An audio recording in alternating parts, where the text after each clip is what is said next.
serang negara umat Islam. Mana? 80% Syiah, 20% Sunni. Faham? Dah peluru daripada Donald Trump, kafir laknatullah tu, dipilih Syiah saja ke kena kau Sunni? Ha? Ada? Kita bukan sokong Syiah. Kita sokong umat Islam yang mempertahankan negara, yang di dalam negara itu ada umat Islam yang dibom dengan jahat, dengan zalim oleh Yahudi dan Nasara laknatullahu alaihim. Faham? Gitu saja. Soalan seterusnya.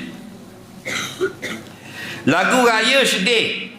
Sebenarnya kita raya ni gembira ke kena sedih? Ikut pandanganmu. Tidak ada perintah agama. Taklah kamu bersedih kalau raya. Taklah kamu berketawa kalau raya. Tak ada.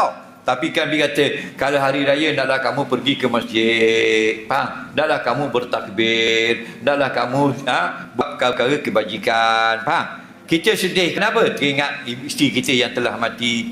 Nah, ada kan? Hari raya kan? 3 hari nak raya, bini mati. Jadi pada pagi raya kita sedih tak? Sedih tak? Teringat ke bini kita 3 hari lagi. Hari ni hari raya tak ada dah. Sedih kita.